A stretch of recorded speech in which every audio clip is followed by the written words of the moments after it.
Jadi begini, begitu anak saya meninggal, tujuan anak saya dibuat dirujuk dari tujuannya tidak lain tidak bukan untuk bedah saraf. Dan saya dengan berat hati menandatangani.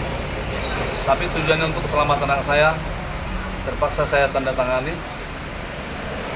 Setelah saya tanda tangani, dari sore apa maghrib, baru setengah 11 malam kami baru saya kira langsung ke ruang operasi.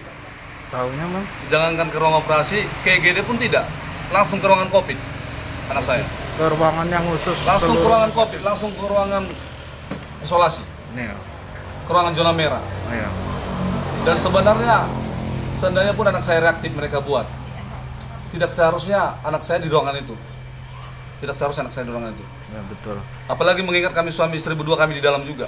Dengan cuma pakai masker, sarung tangan plastik, itu pun kami yang beli, kami yang buat. Jadi operasinya, proses operasi Tidak dioperasi, sampai anak saya meninggal. Anak saya dibiarkan. Alasan mereka tidak operasi gimana? Tidak tahu saya. Dan 8 orang yang siap menangani anak bapak. Saya punya tim 8 orang yang siap menangani anak bapak, dia bilang. Dokter spesialis bedah saraf itu. Walaupun kondisi anak bapak reaktif, kami akan tetap tangani.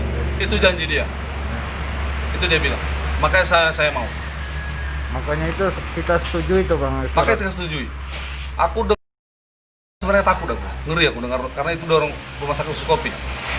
Dan saya sampai bilang, di sana kan tuh khusus COVID, saya bilang. Masih buka Pak, saraf buka sana sama COVID. Dan alatnya di sana yang lengkap. Anak saya di ruangan sebelum masuk ke ruangan isolasi, anak saya terlantar setengah jam lebih. Setengah jam lebih. Dengan kondisi mengenaskan anak saya. Dengan kondisi mengenaskan. Setengah jam lebih baru mereka datang. Dokter jaga sama perawat 2 orang. Anak saya dimasukkan ke ruangan COVID. Saya menjerit menangis-nangis seperti orang gila saya. Seperti orang gila saya. Satu malam anak saya tidak ada pertolongan, cuma dikasih infus sama oksigen. Tidak lebih. Tidak ada tindakan. Tidak ada tindakan lain yang berhubungan dengan penyakit yang diderita. Tidak ada. Almarhum ini tidak ada. Tidak ada. Setelah udah jam 1 malaman saya telepon dokter jaga, dia kasih nomor. Ada apa-apa telepon saya Pak.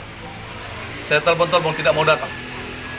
Kurasa ada 20 kali saya telepon. Saya WA saya dibaca, tapi tidak mau datang. Hasil swab yang menyatakan almarhum ini negatif kapan itu Pak keluar? Ini baru saya dapat tadi malam. Tadi malam. Sudah 3 minggu lebih anak saya meninggal.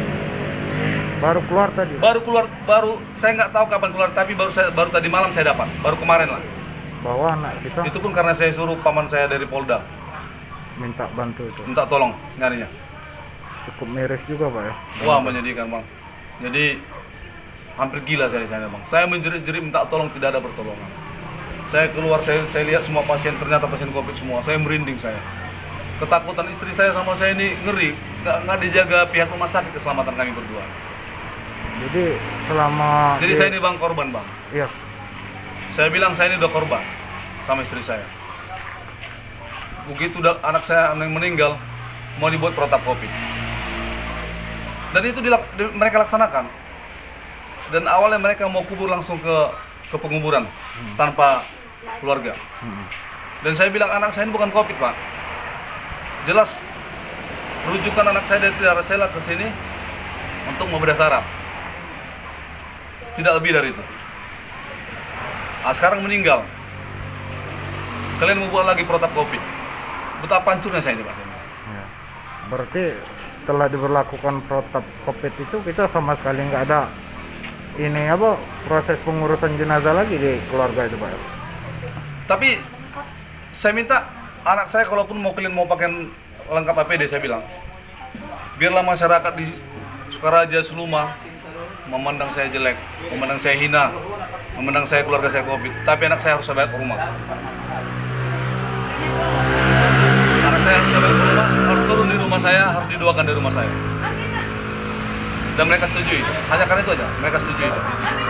Artinya masih ada proses di pengurusan lagi di keluarga Pak ya? Awalnya mereka sempat setuju saya bawa anak saya ke rumah dan mereka tidak pakaian COVID.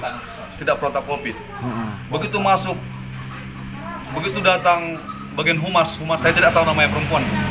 Tiba-tiba berubah lagi semuanya. Berarti ada apa di balik ini semua? Harus protap. Harus protap katanya. Ya. Ada apa di balik ini semua? Ya. Tapi kondisi anak kita saat rapid test itu memang lagi lemah fisiknya, Pak. Bukan lagi lemah, Pak. Kondisi udah mau mati anak saya. Pas rapid Wajar-wajar test, aja reaktif kan? rapid test di rumah sakit mana, Ya, Pak? saya udah 4 hari, udah 3 hari. Tiba-tiba kok bisa reaktif? Iya. Berarti saya bilang di rumah sakit mengeluarkan virus, saya bilang.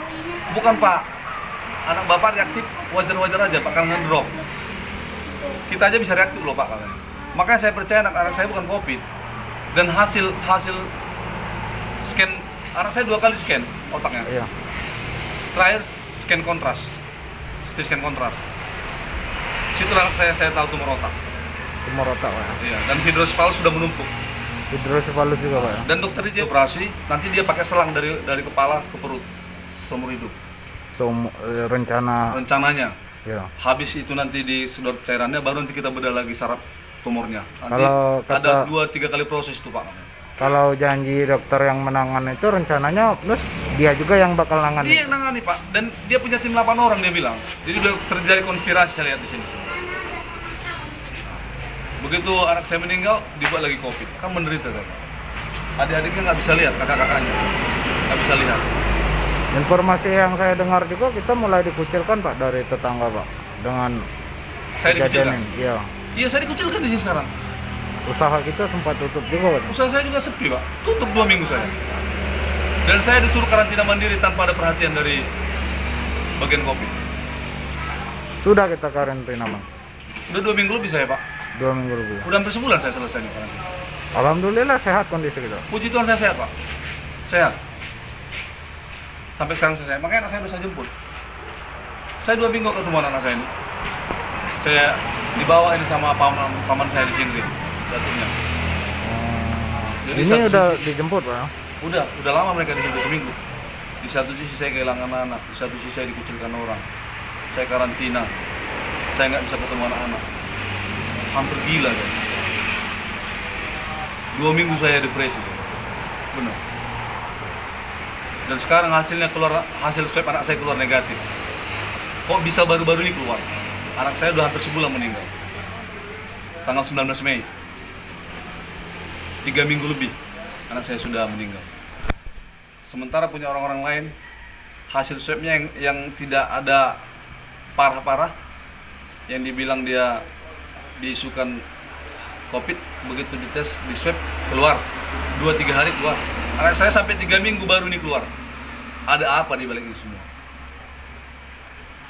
Jadi harapan saya jangan sampai ada masyarakat lain korban seperti saya. Cukup kita itu, Bang. Karena saya puji Tuhan saya nggak gelap mata. Kalau mungkin masyarakat lain seperti ini mungkin gelap mata bisa terjadi yang tidak kan gitu. Jadi itu yang saya alami sekarang. Nah, dan pihak begitu penguburan selesai besoknya datang dari puskesmas Desa Cianegri untuk melihat data saya. Karena di situ berita yang beredar sudah nggak benar di WA itu. Mungkin Bapak ada baca, Iya, betul. ya kan? Dan penanganannya PDP itu pasien dalam pengawasan, berarti sudah COVID anak saya kan? Iya. Kalau pasien dalam pengawasan itu kan COVID. Dan sampel swab diambil sewaktu masih dia hidup dibuat situ. Padahal dia Padahal sudah mati. meninggal. Setelah sudah mati anak saya diambil swab. Makanya berita yang muncul itu sebelum anak saya ini nggak tahu saya gimana berita itu. Kok bisa seperti itu? Iya. Jadi pengambilan sampel swab itu setelah anak saya meninggal. Anak saya pun meninggal karena saya doakan sama istri saya. Saya minta sama Tuhan, Tuhan ambil anak saya ini. Saya nggak sanggup dia. Nanti Bapak bisa saya tunjukkan rekamannya. Iya, saya tahu proses itu. Jadi benar-benar menderita saya. Setelah udah meninggal baru diambil sampel swabnya. Nah, setelah meninggal penguburan besoknya datang pihak rumah sakit, pihak puskesmas mengambil data-data saya kasih semuanya. Saya ceritakan apa yang terjadi sebenarnya. Seharusnya kan besoknya saya langsung dirapit. Tapi alasan mereka kata dinas Pak, dinas rumah nunggu hasil swab anak bapak keluar. Itu yang terjadi sebenarnya. Menunggu hasil anak swab bapak keluar. Seharusnya kan tidak, Iya. karena saya udah dari zona merah. Iya, betul. Sebanyak ini orang yang dicurigai kena COVID tapi bukan dari zona merah. Aku besar alasanku untuk minta rapid karena saya dari zona merah dan anak saya pun meninggal di situ. Pada saat puskesmas kesini kita udah nyampaikan minta rapid itu, Bas. Bang. Besok nanti orang bapak mungkin 2-3 hari lagi mau dirapid, kata mereka. Saya tunggu sampai mau selesai saya karantina, tidak ada datang. Alasan mereka nunggu datang swabnya. Begitu saya udah selesai, 3 hari sebelum selesai itu, setelah 1 hari lagi mau selesai, mereka datang nelpon. Pada hari saya mau selesai tanggal 2, saya ingat tanggal 2.